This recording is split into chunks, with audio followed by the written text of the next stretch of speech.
let's start with the budget. It's ginormous. That was a word that was used. But hey, there isn't agreement on what exactly the deficit is. Some folks on the Republican side have said, hey, there's 5% growth. Democrats are saying, look, it's a $6.2 billion deficit. If we can't even agree on what the budget issue is we're facing, how can we, I guess I'll throw it to you, John Lesh, how can we agree on how to even tackle the problem? My teacher had a shirt in second grade that had the three monkeys with the see no evil, hear no evil, smell whatever it is. You can't pull that off in state government. We're at $6.2 billion deficit. When Mike and I came in together in 2002 or 2003, it was at 4-point-something billion, but a total aggregate of 5.3 billion altogether with the current shortfall and the next biennium's deficit. You just can't continue to run a government like that people don't like it. So we've got to take a turn somehow. The era of no new taxes didn't seem to work out. My property taxes have skyrocketed. I think most people in Minnesota have. We need to make sure that we do this responsibly from here on out. Well, before we get to you, Representative Beard, sure. I want to challenge you a little bit on that, Representative Lesh, because, Tim Pawlenty was in charge in the governor's office, but you guys held the legislature for Democrats, for a good number of those years that those deficits were increasing. And it seemed like both parties were a little bit complicit in watching this thing blow up. Well, I will say this. Both parties were complicit in making the tax law changes that occurred in 2000 2001, which led to the ongoing deficits. That's true. But when we needed to fix it, when it was time to fix it, Tim Pawlenty said no, he didn't want to fix it. I blame the governor, that's just me, but I don't think economists would disagree that it was a status quo problem that needs to be changed, and it hasn't as of yet. Representative Beard, some said that an all-cuts budget is a fiction. Is it? I don't think so. But when Representative Lesh and I did come in together, we're classmates. One of the things that's different that time that isn't this time, for which I think we're both grateful, is we showed up and there was already a $400 or $500 million shortfall in the current account. We were overdrawn in the current budget that we walked into that we never even had a chance to vote on. So we were raiding the snack rooms for all the change in the coffee cans and shaking the couches looking for everything we could get. We had to cut $500 million out of the current year before we could even get to the 4.2, 4.3, whatever it was, and that was tough. I'm a government minimalist, but I got to tell you, cutting government is hard work, and there's no joy when you go home in the evening. We're up against the same thing now, but at least we're going to have some money on the bottom line, so we have enough time, I think, to step back and come at this with a little more paced approach than we did 8 years ago when we came in overdrawn on the current checkbook. I'm grateful for that, but no, I won't quibble with John at all. It's 6.2. That's the way I understand it. And as I understand it, that also is 6.2, including a 5% projected growth in the revenue, $1.5 billion additional revenue just coming because the economy is starting to slowly turn around. Which was quicker. And I'll have to say, there's nothing wrong with our budget that a good old-fashioned economic revival really wouldn't fix. Well, you guys can sit here and agree on the figure, but leadership doesn't seem to be able to do that.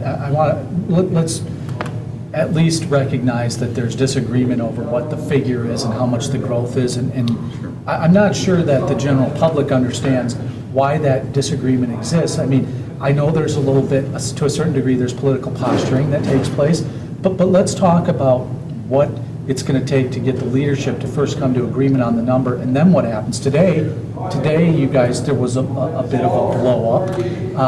After there was an amendment to talk about balancing the budget, right? And that was defeated by the Republicans, and then the Democrats came back and accused Republicans today in press releases of not wanting to deal with the budget, of just wanting to get to the divisive social issues that have been discussed. So I saw a press release late this afternoon that said, here we are, here we go again.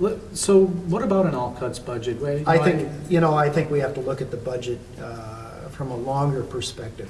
The reason why Minnesota is in a deficit is because we don't have the economic engine driving revenue to the government.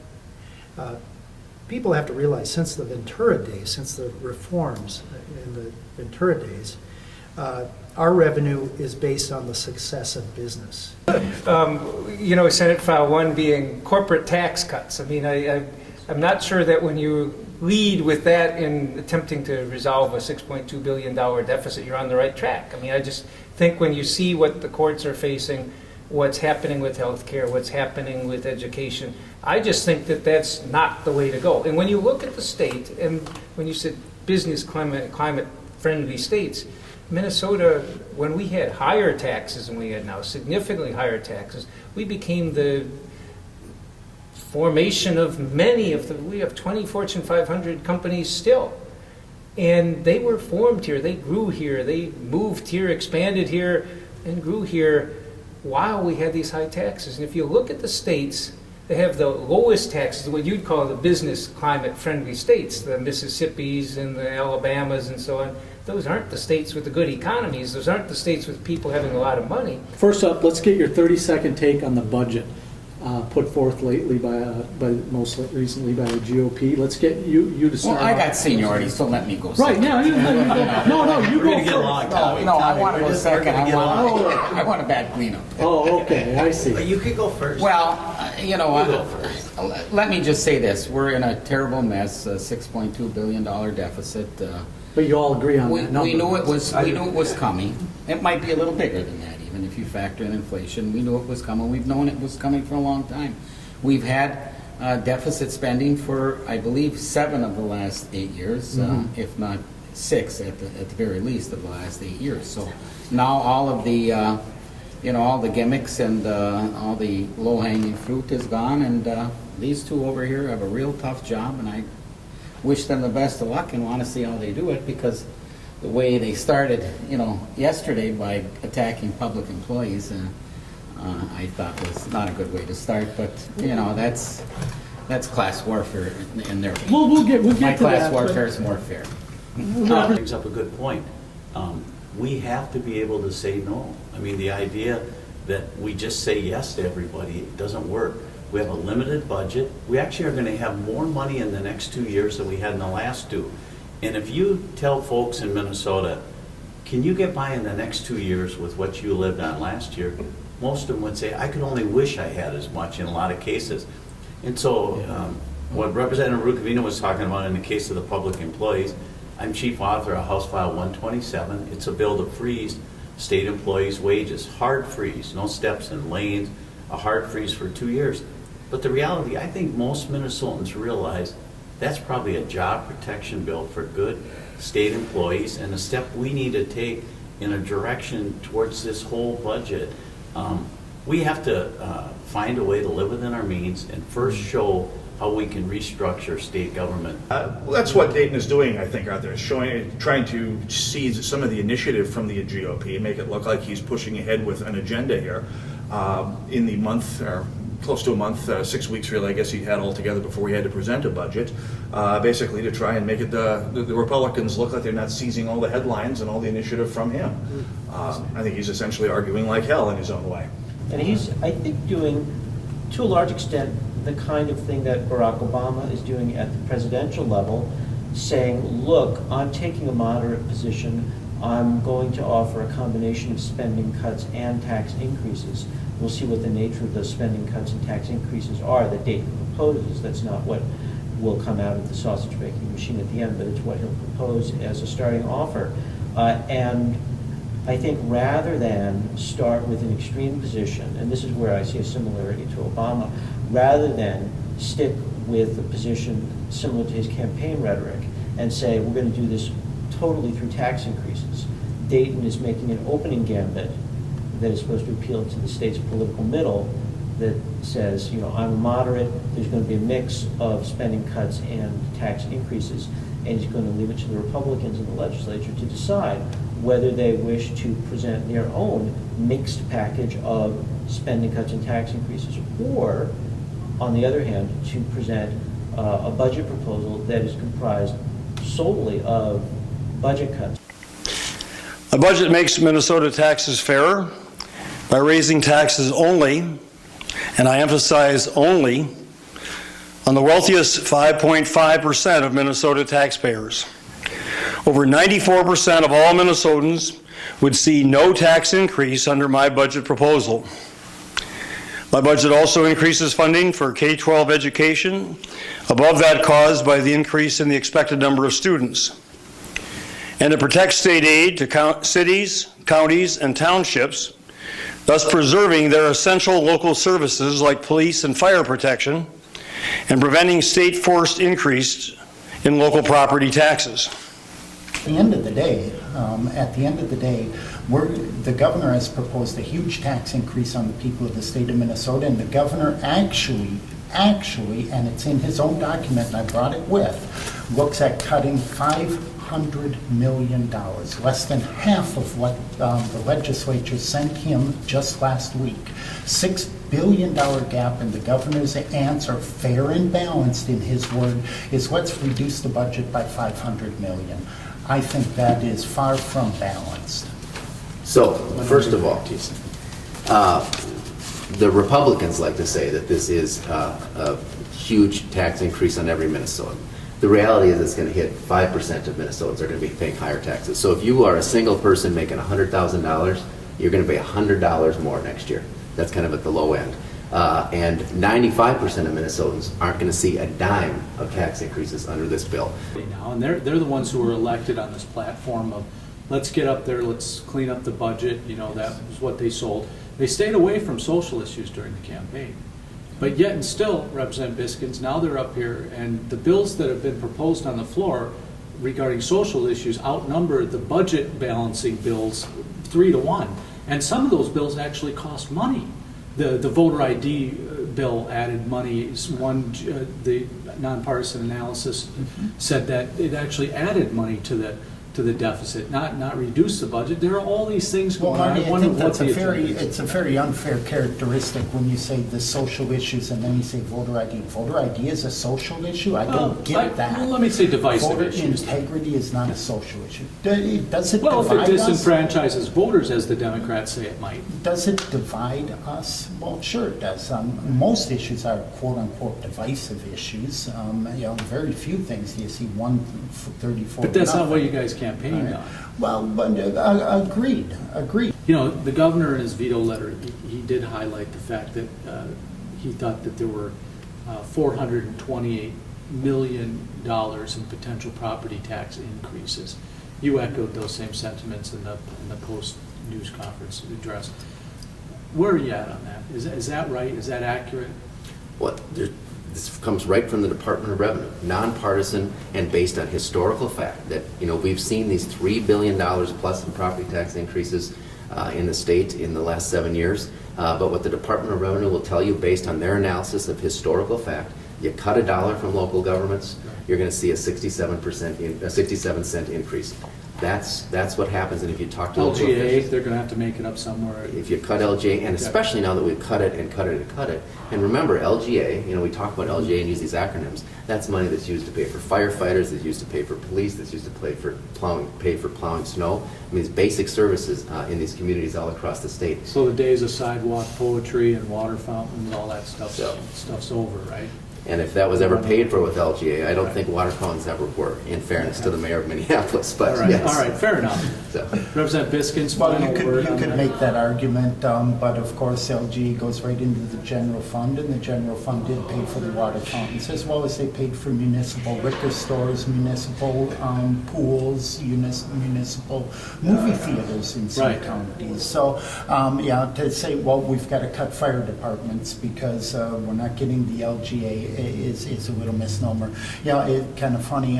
If we cut LGA by $1, then property tax have to increase 67 cents. Well, where's the other 33 cents going? Did we just save taxpayers 33 cents? One could look at it that way. And one could also look at it as that their services are being cut beyond where we want it to be. Ahndi, you jump in here too. Well, what I want to know is the two things that you guys have said: the $34 million spending limit, and then the no increase in taxes. So, where's the room for compromise? What are you? Well, I think that's the false choice. The false choice that's been presented is the only definition of compromise is raising taxes on people, and when in fact we have a huge budget and we've got government programs that have been growing faster than the economy is growing. We think that we need to reform and do things differently. Quick last special session or no? Well, right now the governor is not engaged in the committee process. We offered a framework that he asked for, that we wanted to compromise on a framework for moving ahead, posting all of our conference committee reports. He could sit and think about it over the weekend. Came back today and completely rejected that and offered a slight reduction in his tax increase. But really, it's been a very erratic situation negotiating with the governor. And as it stands right now, it's not heading good. I'd say negotiations are going very poorly with the governor because we don't really know what to expect. So you're on the possible special sessions. I hope not, but it certainly looks like it's heading in that direction. The governor has made the biggest compromises of all. The Republicans have moved not a single inch on this whole session. Their feet absolutely are cut in concrete. That's the facts, and just put a spin on it a little bit crazy. The governor made a huge move yesterday, cutting his proposal on the taxes in half. It always seems to be at this time of the year, doesn't it? This is Stalemate beyond, though, it seems to me, and my thinking today is Are we really breaking nice. ground? Why don't we just go home? Okay. This is going nowhere. It's obvious. This is more obvious, I think, than it's been in the last few stalemates. This can't end on time. Let's go home. Let's enjoy the spring. It's short in Minnesota. Come back when you've got 7 or 8 people that have sat around the table and figured this out. Right. Well, and that's what the part that gets interesting, because we've had, other years we've had special session after special session, but this year I don't see any room for bargaining on either side. There doesn't seem are solid, and Dayton, I don't know what his hammer was to try to get a deal done. Yeah, I mean, they keep talking about negotiations, and it's tough to figure out what they would even possibly begin negotiating about. I think they negotiate who's going to get the coffee. Yeah. I mean, they're cordial negotiations, apparently. But In the media business, we have what's frustrating, and it's got to be very frustrating for Dayton, I think, in particular. Correct me if I'm wrong. In the name of fairness, we never can report that Dayton is the one who's compromising and the other guys ain't budgeting. We always say Dayton says this, they say this. That's not the way this is this time. The governor has been compromising since the day he took the oath of office. And there is absolutely zero budget on the other side. And in fact, we just seem digging deeper and deeper. Paul? well, Your reactions. well, I was just thinking. I'm going back to the budget stalemate, and I was thinking about, in 2005, the deficit was $446 million, which, by this standard, is a Write a check. Yeah, less than 10% of what we're facing right now, and yet that went not only into a special session and into a shutdown that went until the middle of July. Last year, this space was all filled with 30, 40 reporters camped out in chairs, and it was the scene of the Jackal slumber party. And tonight, there's just a sorry group of uptick people here anymore instead, and nobody's here. Now let's go outside and we're going to take a look at Dayton's office. And I think you'll notice something here. It's 11 o'clock at night. I'm going to have to prop the door open here too. Come on over here, Bill. Bill Sorm's with me from the uptake. We're going to go have a look at Mark Dayton's office. And I think you'll see something interesting. All the lights are off. It's 11 o'clock at night. And last year at this time, we still had a lot of activity. And Palenti was still here. But tonight, all is gone. And I just saw Katie Tanucci in casual attire, I think is a nice way of putting it. And normally she'd be wearing a business suit if she was going to do a stand-up with Dayton. That's the room over there where they have the pressers, Bill Sorm, and all those windows are dark. And this is Dayton's inner sanctum office, and it's black. Nobody home.